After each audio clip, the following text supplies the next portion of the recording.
کی ہڈیوں میں رچی ہوئی تھی اور شریعت بیضا کا مذاق اڑایا کرتا، اور حسین ابن علی رضی اللہ تعالی عنہ کی دوستیاں جن لوگوں سے تھی وہ عبداللہ ابن عباس تھے، عبداللہ ابن عمر تھے، حضرت عبد الرحمن بن ابو بکر رضی اللہ تعالی عنہ تھے۔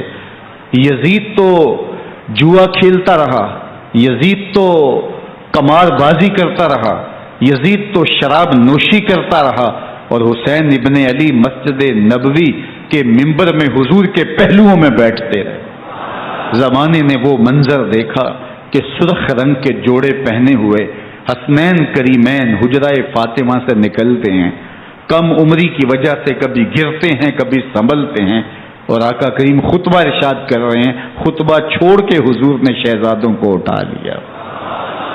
وہ منظر بھی زمانے نے دیکھا۔ حضرت عبداللہ بن شداد کہتے ہیں کہ حضور سجدے میں تھے اور سجدہ اتنا طویل ہو گیا، ہمیں لگا یا تو وحی کا نزول ہو رہا ہے یا پھر اللہ کا حکم آ گیا اور اللہ کے محبوب کی روح قبض کر لی گئی۔ لیکن میں نے جب نظریں اٹھا کے ننکیوں سے دیکھا تو کیا منظر تھا کہ حسین ابن علی حضور کی پشت پہ بیٹھے ہوئے اور میرے آقا سجدے کو طول دے رہے ہیں۔ اللہ اکبر! حسین کے لیے پیغمبر کے سجدوں کو طول دیا جا رہا ہے۔ حسین ابن علی کبھی منبر پہ حضور کی اطراف میں بیٹھتے ہیں، وہ منظر بھی دنیا نے دیکھا کہ حضور کے مبارک کندھوں پر حسین ابن علی بیٹھے ہیں اور حضور کی زلفوں کو پکڑا ہوا ہے۔ تو حضرت عمر رضی اللہ تعالیٰ عنہ دیکھ کے کہتے ہیں واہ واہ کیسی سواری میسر آئی حسین ابن علی کو۔ تو میرے آقا مسکرا کے کہتے ہیں عمر سواری دیکھتے ہو سوار بھی تو دیکھو۔ اللہ اکبر!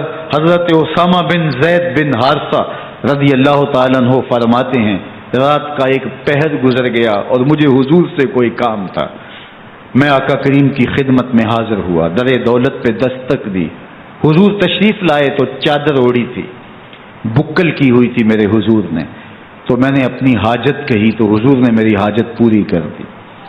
لیکن ایک منظر میں نے دیکھا کہ حضور نے جو چادر کی بکل فرمائی تھی اس کے اطراف میں پہلوؤں میں ابھار تھے جس طرح اندر کوئی ہو۔ مجھ سے نہ رہا گیا، میں نے پوچھ لیا، میں نے کہا بندہ نواز چادر کے اندر کیا ہے؟ فکشفہ، تو حضور نے چادر کو کھول دیا۔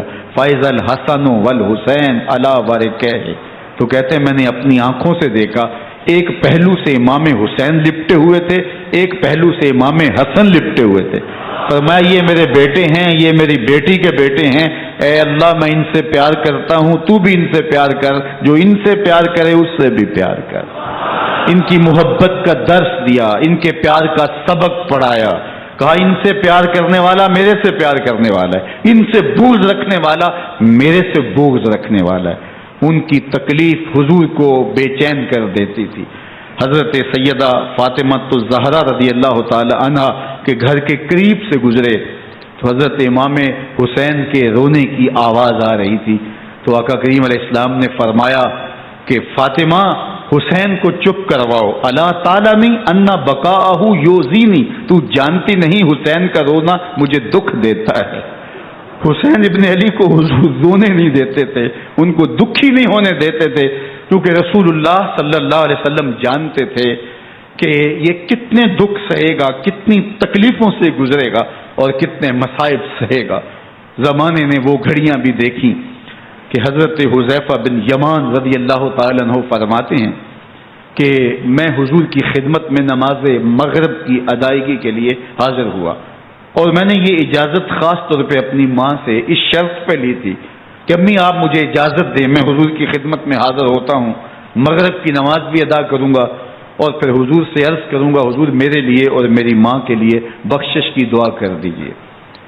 ماں نے اس شرط پہ اجازت دے دی اور میں حضور کی خدمت میں آ گیا، نماز مغرب ادا کی، سلام پھرا تو میرے دل میں آرزو تھی میں حضور سے عرض کروں حضور میرے لیے اور میری ماں کے لیے مغفرت کی بخشش کی دعا کر دیں، لیکن حضور عبادات میں ذکر میں نوافل میں ایسے مشغول ہوئے کہ میں آرزو رکھنے کے باوجود بھی عرض نہ کر سکا۔